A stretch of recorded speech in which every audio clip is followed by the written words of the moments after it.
आरोप लगा देश के ऊपर कि भारत की पुलिस, भारत की व्यवस्था, भारत की सत्ता व पार्टियां कभी मुसलमान को गृह मंत्री नहीं बनाती, क्योंकि उनको डर लगता है कि कहीं गद्दारी ना कर दे। हमने कहा कि शायद ऐसा होता होगा, शायद यही वजह है 1989 में वीपी सिंह की सरकार में भारत का पहला मुसलमान गृह मंत्री बना 8 दिसंबर 1989 को, 89 को। उस आदमी का नाम था मुफ्ती मोहम्मद सईद। 8 दिसंबर को बनता है और 8 दिसंबर को और 19 जनवरी के बीच में भी महीना भी पूरा नहीं हुआ था, और 19 जनवरी को पूरे कश्मीर के अंदर से 5.5 लाख कश्मीरी हिंदू पंडितों को मार के, रेप करके, बच्चों को उछाल उछाल के मारा है। टीपालाल टकरू उनके सबसे बड़े इंटेलेक्चुअल थे, बहुत बड़े थे। उनका जब सड़क पे मर्डर किया गया तो मोटरसाइकिल घुमा रहे थे उसके पीछे चारों तरफ, और कह रहे थे कि किसी ने इस काफिर को पानी दिया तो उसको भी हम नहीं छोड़ेंगे। न मुफ्ती की बेटी रोई, न अब्दुल्ला रोया, न कश्मीरियत कहीं आई, और चुपचाप खत्म हो गया। आज इसके बारे में कहीं बात नहीं होती। और उसी दौर में यह कोई कोइंसिडेंस नहीं है, क्योंकि मैं उसी थॉट से सोचता हूं जिस थॉट में रहा हूं। आप उस थॉट से सोचते हैं क्योंकि आप सब समाज के लोग हैं, आपने वैसा नहीं देखा। उसी दरमियान भारत के गृह मंत्री की बेटी का अपहरण हो गया। कोई जरा पूछ के वहां जाए, बाहर के विदेशी पत्रकारों की रिपोर्टिंग पढ़ ले भाई, हिंदुस्तानियों पे तो यकीन नहीं है। खुद ही कराया। उसका कमिटमेंट देखिए अपने आतंकवाद के प्रति, अपने धर्म के प्रति, अपने एजेंडे के प्रति। देश के गृह मंत्री ने अपनी बेटी का अपहरण कराया, वो तो घर में थी। उसके बदले में आपने 4 आतंकवादी छोड़ दिए, बेटी बेड के नीचे से बाहर आ गई। ये कोई छुपी हुई बात नहीं है भाई। उसी दरमियान में एक साहब हैं, सेकुलर हैं, कांग्रेस पार्टी के राज्यसभा में लीडर ऑफ अपोजिशन है, उनका नाम है गुलाम नबी आजाद। अब ये मुझे पता नहीं है कि वो इस्लाम से आजाद हैं कि नबी के गुलाम हैं, या नबी के गुलाम हैं कांग्रेस से आजाद हैं, ये मुझे पता नहीं। उनके घर में भी उनका एक भतीजा गायब हो गया, और इतनी तेजी से हो रहा था, लग रहा था कि खट खट काम करना है। और क्या डिवाइस निकाली उन्होंने कि उनका भतीजा गायब हुआ, 27 आतंकवादी छोड़ दिए, शाम को भतीजा घर आ गया। एक और साहब हैं जिन्होंने वोट वाजपेयी के दरमियान दिया था, नाम जानते हैं? सैफुद्दीन सोज साहब। उनकी भतीजी गायब हो गई। ये ऐसे लग रहा था कि सबका एजेंडा कितना खूबसूरत है। वो बात अलग थी कि वो वहां जब थे उनकी हैसियत दूसरी थी, वो दूसरी पार्टी में थे। उसके बदले में भी 7 लोगों को छोड़ दिया आपने। तो पहला इस देश के अंदर अगर हम ये कहें कि इंटरनेशनल टेररिज्म जो है वो भारत में कैसे पनपा, उसके लिए जिम्मेदार भारत का ये पहला मुसलमान गृह मंत्री है। एक घटना हो जाती है, मोदी के दौर में हुई, पूरी दुनिया में छा गई साहब, पूरी दुनिया के अंदर हंगामा हो गया। कोई वीजा रुकवाने चला गया, कोई धरना करने चला गया, कोई प्रदर्शन करने चला गया, लेकिन 5 लाख हिंदू अपने ही देश में शरणार्थी हैं। दिल्ली की सड़कों पे, दिल्ली हाट के सामने कोई पान की दुकान कर रहा है, कोई चूरन की दुकान कर रहा है, कहां कहां रह रहे हैं, कोई बंगलोर भाग गया, कोई कहीं भाग गया। लेकिन इस देश में कोई बड़ा जुलूस, कोई बड़ा प्रदर्शन, कभी संसद इसके लिए नहीं रही। इसलिए मैं जुडिशरी की भी तरफ आता हूं। अभी कुछ घटनाएं इस देश में हो गई कि किसी ने अखलाक को मार दिया, किसी ने, गोरक्षक ने किसी को मार दिया। ये मैं इसलिए कह रहा हूं कि ये घटनाएं हैं, इसको आप अपने गूगल पे जाके सर्च करें। चंद घटनाएं हुई और चंद गुंडेलों की, और भारत के प्रधानमंत्री ने खड़े होकर कहा कि जो लोग इस तरीके की हरकतें कर रहे हैं वो गुंडे हैं, उनको पकड़ा जाना चाहिए, उन पे केस चलना चाहिए। लेकिन चंद घटनाओं से ये लिंचिस्तान बन गया, चंद घटनाओं से, जिसका किसी समाज से, किसी धर्म से लेना देना नहीं था। यहां भी समझ में आता है, सुप्रीम कोर्ट की बैनर हेडलाइन खबर थी, बैनर हेडलाइन खबर थी, we will not accept this lynching government should take immediate and drastic action.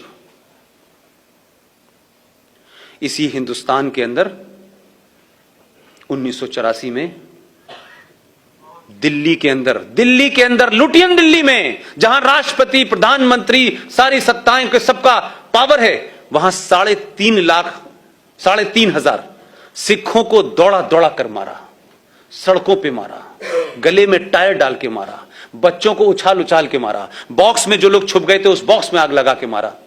भाई साहब, सुप्रीम कोर्ट ने कभी नहीं कहा कि इस देश में अगर मॉब लिंचिंग पहली हुई थी तो वो तो ये थी, कभी नहीं बोली।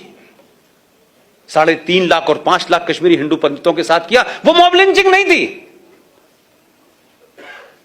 लेकिन सुप्रीम कोर्ट का पाखंड और ड्रामा देखिए कि सुप्रीम कोर्ट क्या कर रही है। सुप्रीम कोर्ट भारत की सेनाओं को डायरेक्शन दे रही है। क्या डायरेक्शन है साहब? कि देखिए, आप जब आतंकवादी से लड़ें तो ये जो पीछे जो आपके देशभक्त लोग हैं जो आप पे पत्थर मारते हैं, क्योंकि भटके हुए लोगों ने पता नहीं पत्थर कहां मारना था, तो गलती से आप पे मार रहे हैं, लिहाजा आप इन पे गोली ना चलाएं, आप इनके ऊपर प्लास्टिक की गोली चलाएं। सेना का एक आदमी विदेशी आतंकवादियों से लड़ रहा है, उसका मुंह इधर है, फिर वो अपनी बंदूक से प्लास्टिक की गोली डाले, फिर इधर चलाए। जब उनसे कहा कि ऐसा मुमकिन नहीं है, बोले नहीं, उनके ऊपर पानी डालें, गर्म पानी डालें। तो वो पहाड़ों में पहले टैंक लेके जाए अपने कंधे पे कि पहले नहीं, मतलब मानसिक दिवालियापन है इस देश के अंदर यार। वही कहता है कि गर्म पानी डालो, ठंडा पानी डालो, प्लास्टिक डालो, और इतनी चिंता होती है कि बाकायदा प्लास्टिक की गोलियों की नपाई इंची टेप से करने लगता है सुप्रीम कोर्ट। सुप्रीम कोर्ट को इस बात की चिंता है कि मुंबई की दही हांडी की लंबाई कितनी है भाई, ये ज्यादा हो गई आधी इंच तो भाई साहब पे केस चलेगा। महाकाल पे पानी कैसे चढ़ेगा, आधे किलो चढ़े, 250 ग्राम चढ़े। लेकिन इसी सुप्रीम कोर्ट ने दिल्ली से सटा हुआ एक 40 किलोमीटर की दूरी पर एक जगह है, एक आदमी, वो गलत था सही था यह विषय नहीं है,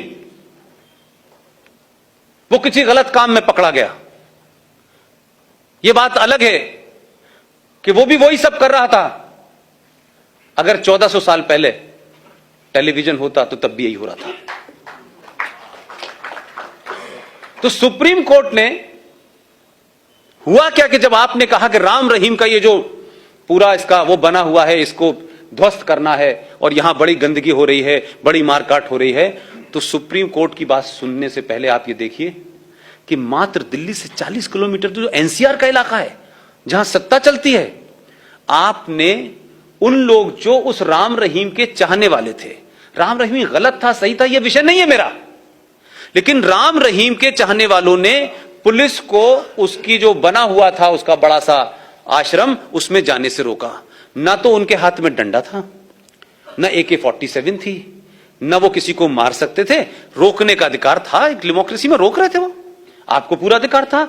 ना इस देश में उन पे लाठीचार्ज हुआ, ना उनके ऊपर कैनन से पानी डाला गया। डीसीपी ने ऑर्डर दिया, पॉइंट ब्लैंक गोली चली और 34 लोग मर गए। सुप्रीम कोर्ट ने नहीं कहा कि आपको गर्म पानी डालना चाहिए था, आपको पानी नहीं डाला आपने तो आपको केन चलानी चाहिए, सुप्रीम कोर्ट ने कहा ही नहीं कुछ। वो तो भारत की सत्ता के खिलाफ नहीं लड़ रहे थे ना भाई, वो तो हथियार भी नहीं उठाए थे। ये पाखंड है आपके सुप्रीम कोर्ट का। आप उनसे उम्मीद कर रहे हैं कि वो डेट देंगे कि 6 तारीख को अयोध्या की सुनवाई होगी, फिर 6 तारीख को जज आएंगे, फिर जज के पेट में दर्द हो जाएगा, फिर जज चला जाएगा। इसलिए सुप्रीम कोर्ट नहीं, दुनिया की हर ताकत आपको टेक इट फॉर ग्रांटेड लेगी, क्योंकि आप सामूहिक तौर पे के ऊपर अपना गुस्सा नहीं निकालते हैं, आप बोलते नहीं हैं।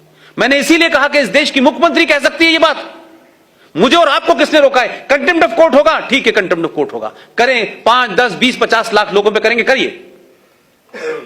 हम डरते क्यों है भाई? अब इस देश में भी हम डरेंगे भाई? महबूबा मुफ्ती को क्यों नहीं डर लगता और क्यों आपको डर लगता है?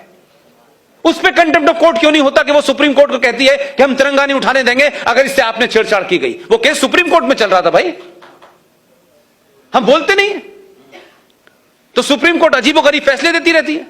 इसलिए इस सुप्रीम कोर्ट भी ये जानती है कि ये समाज जो है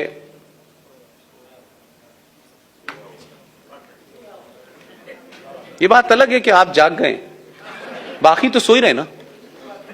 आपने जगाने भेजा इसे, वो चौकीदारी करके सीटी बजा बजा के जगा रहा है, लेकिन समझ नहीं रहे वो लोग कि भाई ये जगा रहा है, समझ में नहीं आ रहा।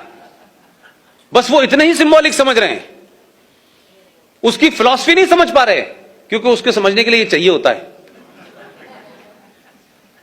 मैंने अभी कल परसों के भाषण में कहा, तब लोगों की समझ में आया कि अच्छा ऐसा है। मैंने कहा इसलिए कि आप पढ़ते नहीं हैं, आपको सब चीजें नजर आती हैं जो दिखनी चाहिए, जो नहीं दिख रही वो भी बहुत कुछ बदल रही हैं। इसलिए भारत 1947 में पैदा नहीं हुआ था। भारत की पहचान ताजमहल और लाल किला और कुतुब मीनार नहीं है। भारत की पहचान 5000 साल पुरानी है। आपको एहसास ही नहीं है कि आप किनके वंशज हैं। आपके अंदर का पुरुषार्थ समाप्त हो चुका है। आपका आदमी एक कहानी सुना करके पहले मन की बात में लोगों को बताने की कोशिश करता है कि भैया ऐसे समझाओ। मैं प्रधानमंत्री की कुर्सी पर बैठने के बाद इतने ही कह सकता हूं, किसी की समझ में नहीं आ रहा। लोगों ने उसको कहानी सुना जैसे कोई दादी और नानी ने सुना दी हो। 3 बार जब मैंने लोगों से कहा अच्छा साहब ये मतलब था, मैंने कहा भाई साहब ट्यूबलाइट है क्या आप? पहले मन की बात और पहली पार्लियामेंट की स्पीच को सिर्फ पर्पस से सुनिए। अगर ऐसी सोच के लोग 10-20 भी हो जाएंगे, आपका काम हो जाएगा। लेकिन मेरा कहना है कि समाज क्यों नहीं उस तरफ बढ़ रहा? आप नैरेटिव क्यों नहीं निकाल पा रहे? ये आपको क्या दिक्कत है? आप बोल ही नहीं रहे। इसीलिए राष्ट्रपति भवन के अंदर अब इफ्तार नहीं दिया जा रहा।